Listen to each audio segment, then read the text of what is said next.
roundtable for the National Hazing Prevention Week wrap-up. My name is Brian Bunton, and I am the Vice President of Chapter Development for Phi Sigma Pi. For the past week, the fraternity has participated in National Hazing Prevention Week by doing a series of events, including an online Twitter chat last Monday night, a Sign the Pledge Day where we asked our members to pledge against hazing, and other events throughout the week. And here we are to talk about what we learned from those events for the past week. So I'm joined right now by two collegiate brothers, and I'm going to have them introduce themselves. So Lorraine, go ahead. Sure. Hi, I'm Lorraine McCoy, and I'm the current president of the Alpha Eta chapter at the University of Delaware.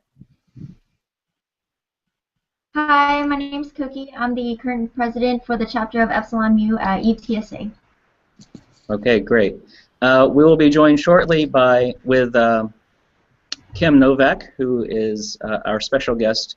She's having a few technical difficulties, but as soon as she's able, she's going to join us. We also have Natalie Mickelson here. She's going to, or Michelson, sorry, and she's going to, if we have any comments from the viewers, she will be able to give us those questions or comments so we can respond to them. So say hello, Natalie. Hey, hey.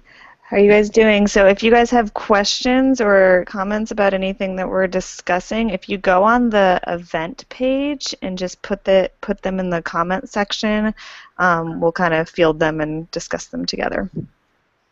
Great. Thank you, Natalie. You're welcome. All right, so let's kick it off with a couple of questions. One question is hazing a problem on your campus? What does the university have to say about hazing on your campus?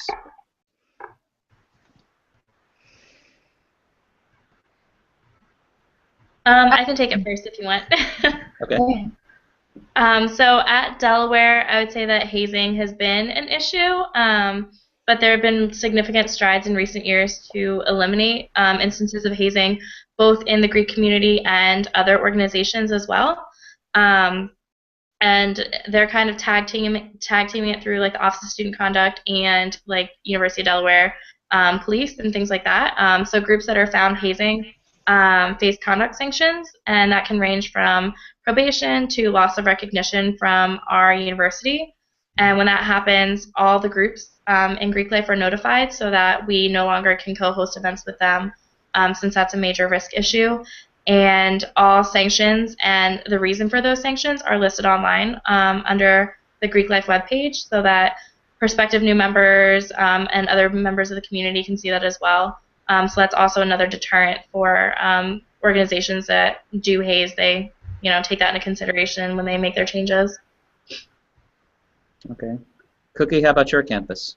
At UTSA, since we are still growing, we've actually had only 3 instances that's been recorded in the past 5 years, and those 3 instances are in Greek life. And UTSA has Texas has a state-mandated risk management training that all organizations are mandatory to attend each semester, and they are heavily looked upon at hazing. So we try to implement that from the very beginning.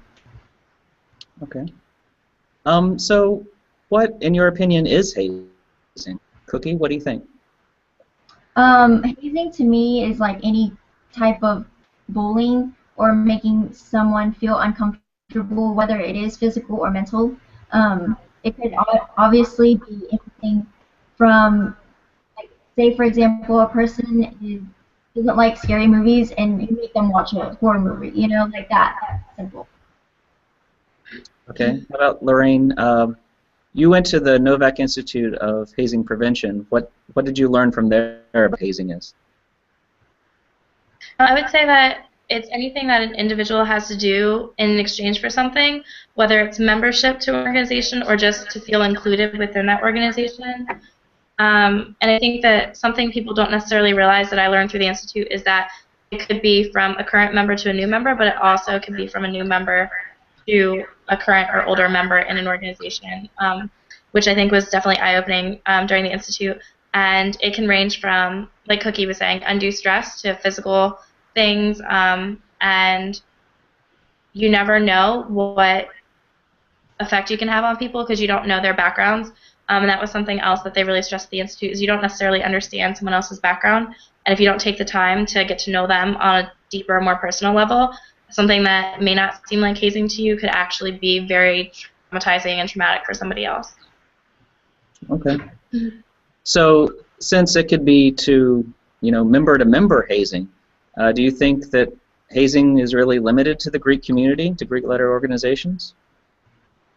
No, I personally don't think so. Honestly, it could happen in a group of friends, like, group of 4 friends, but also like athletic teams or religious groups or even band chapters, band groups. So religious groups or bands or other places can haze too. What about you, Lorraine? Do you know of any other organizations that have hazed? No, I was just going to pretty much say what Cookie had said. I know at Novak we got to meet with program coordinators from university student centers and things like that, and they were saying that on campuses throughout the country, they also saw issues of hazing within their registered student organizations, and they also had program directors from athletics and things like that saying that they see it among their athletic teams. So it's definitely a problem that affects everyone, ranging from residence halls to registered organizations. Wow, residence halls. Okay. So do you think that the media has blown hazing out of proportion? Do you think that the stories you hear, the newspaper stories, have taken things way out of proportion, or do you think that the response is justified?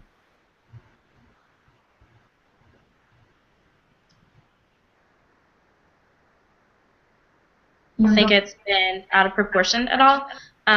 In a lot of instances that I've seen it being reported, it's actually been downplayed in certain situations, especially around our campus. If you hear instances of hazing, they don't necessarily explain it to its full effect, and it's just kind of one of those things where they'll say, they took members and they took them out into the wilderness, and then, that's kind of the extent of what they explain, not necessarily the things that the people actually go through.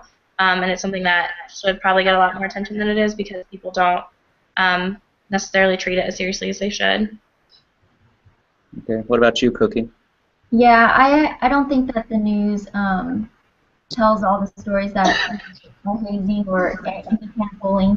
They just tell the stories that are big enough for them to tell. Like if there was a death or if a big group of like football players were involved, like that. So I don't think all issues are presented. Really. Okay. All right. I think it's a post on Facebook, an article of all of the NFL rookies and all of the ridiculous things that they had to do as rookies. So, and it was almost like it was being condoned. So I think that's where the kind of disconnect can happen. Yeah. So I guess the question for us is, what can we do about it? What attitudes and activities can we do to help encourage our values over some hazing activities? What do you think, Cookie? I'm not sure, but I guess be more aware and also spread the word. Like I know for our chapter, we're strict on not hazing, and we address that in the info sessions beforehand. And I think as a chapter, we really care about each other and also respect one another, that we wouldn't go past that hazing or even bullying one another. Okay. What about you, Lorraine? I think one of the big things that we've been trying to do within our chapter is to restructure our events and remember that we should be treating all of our current members and new members with respect, especially regarding new members. Something that was really emphasized at the Institute that really struck home is that we should only be offering bids to people that we respect and find deep connections to, in a sense.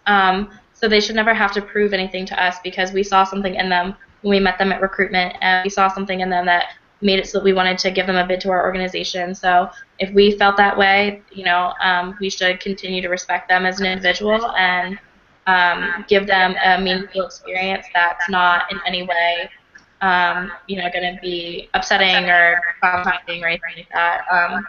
And that goes for current members, new members, and everything in between. Okay. So what's the difference between traditions that we have and hazing? Is there a difference between traditions and hazing? What's a good way to determine whether something is hazing or just a tradition that we have? I think tradition should be intended to help the chapter as a whole to grow, and I think with hazing, like a really good example is that people say you can have events for like initiate classes, and those events help that initiate class to grow and bond together.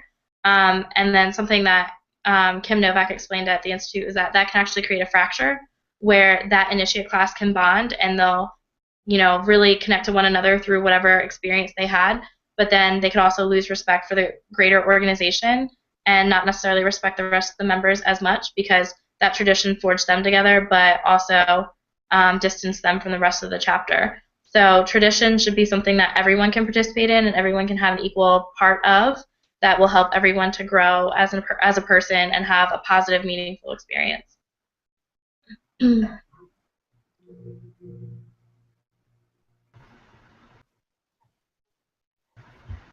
Cookie, do you have anything to add? Well, to me, I think hazing is a negative word, and tradition is something that we do to feel more connected to our past, and that's something that will have a sense of continuity in the future. Just like holidays, that's something that we celebrate and in an organized and ritualized kind of way. So. Okay, great. So how can we take back what we've learned during National Hazing Prevention Week to our chapters? What are some things we can do? I know here at Alpha Eta, we're planning to have a roundtable discussion within like the next month and a half, where brothers are going to be able to sit down and have a conversation about all the practices that we have here, so that we can kind of reevaluate them, especially with a new class coming in. We're hoping to do it as soon as we have them initiated, so that they can kind of give feedback and say, what experiences they found to be really meaningful and what things that they think could be reworked, because it's always great to have that fresh perspective that is seeing it from a different angle than the rest of us who have been doing it for, this will be my third year in PSP, so it'd be nice to have a fresh pair of eyes, give us some feedback. Okay, Cookie, what are you planning to do when you go back to your chapter?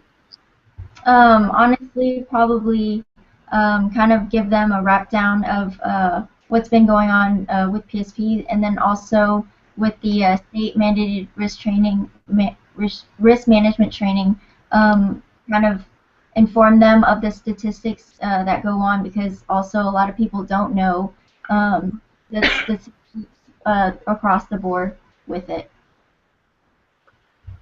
Great. Okay, Natalie, you say we have a question. We do have a question. So our Vice President of Membership Development, Chris McCoy, would like to know, what advice do we have for chapters on how to stay up to date regarding their university's policies or stances on hazing and member activities?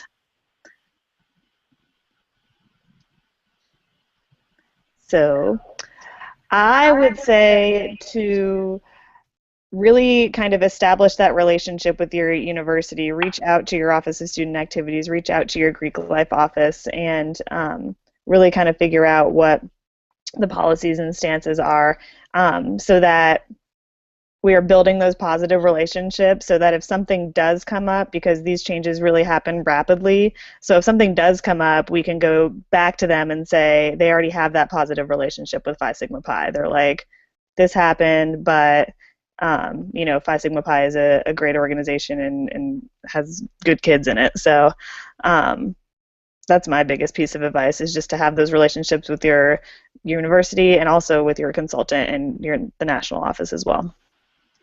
Definitely have those relationships with your consultant, and it doesn't even have to be you that reaches out to your administration. You can talk to your faculty advisor. Hopefully you have a good one, and they can do that for you. They can go with you to those meetings. Any advice from you guys about that? I mean, yeah, y'all kind of touched point on it. We have a really great faculty advisor that our chapter goes to for everything, and so yeah, we utilize her a lot. And I would say at Alpha Eta we utilize our program coordinator over at the Greek Life office. They've been fantastic, and every time we have an issue, we just kind of go to them, and we're very direct with them and explain to them, you know, if there was an issue, what it is, and they work with us because they see that we're trying to be transparent with them. So that works really well. And then last night at our Brotherhood meeting, we actually had somebody from the Office of Student Conduct come and do a presentation that kind of went over everything that our campus has in place, all of their policies, and also Delaware state policies and laws, because in the state of Delaware, hazing is actually like a federal or a state crime. So she went over all of those policies and explained what would happen if a chapter was ever to be found guilty of anything. So that's a great idea, and that's a good event to have, especially if you're looking for risk management events for your chapter. Okay, Natalie, another question? I do. I have a question that was emailed to me, so you can also email me questions. It's nationalsecretary@phisigmapi.org if you have questions. But the question is, what can someone do if they have questions about practices and traditions? That's a good question. What do you guys think? I would say the main thing is just be willing to have a conversation with your members, whether it's you know, a roundtable discussion with your entire chapter, or start out small and have it with your e-board, or you know, the committee co-chairs or something like that. Start out small and then work your way up to the whole group, and just kind of reevaluate everyone's experiences and what you think is actually going to be beneficial in the long run. Yeah, and also like seek other chapters' advices, like on the Phi Sigma Pi chapter talk. I know that we've gotten a lot of ideas from other chapters and kind of implementing it into our own chapter. So yeah, just like getting ideas from other perspective and then fitting it into your own chapter. Okay, great. And I would say too, just advice, reach out again to your consultants if you guys ever have, and to us as council as well. We're always on Facebook, social media of sorts. You can email us. All of our emails are on the national website.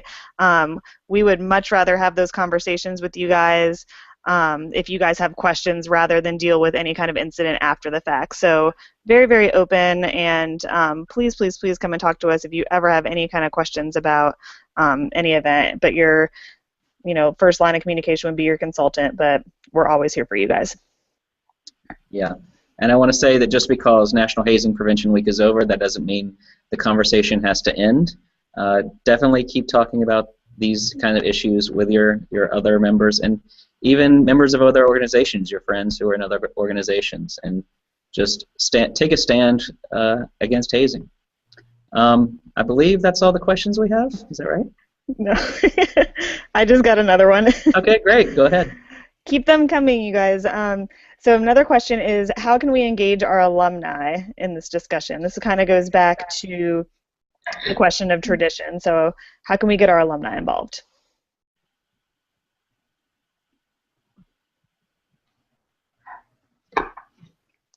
What do you collegiates think?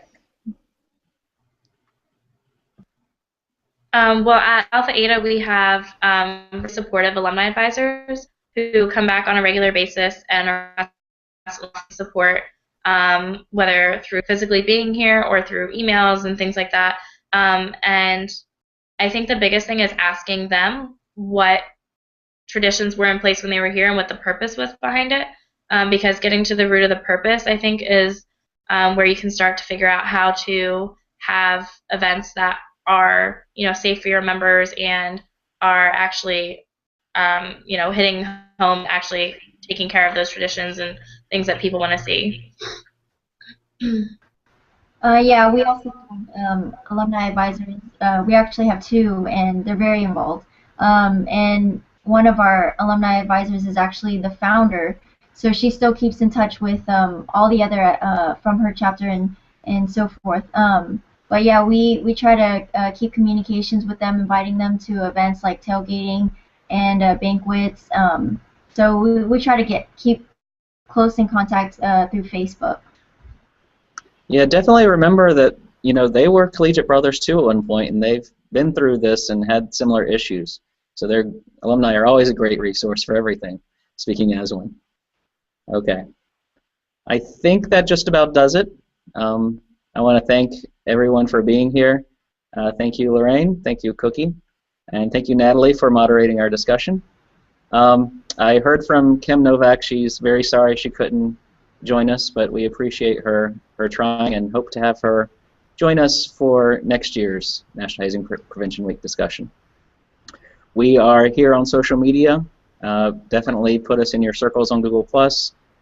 Become a fan of Phi Sigma Pi on Facebook and follow us on Twitter, and also all the National Council and staff. We'd love to connect with you and keep the conversation going. So on behalf of National Council and National staff, oh, by the way, big shout out, thank you very much to National staff for putting this whole week together, especially this event. On behalf of National Council and National staff, thanks for joining us. Have a good night.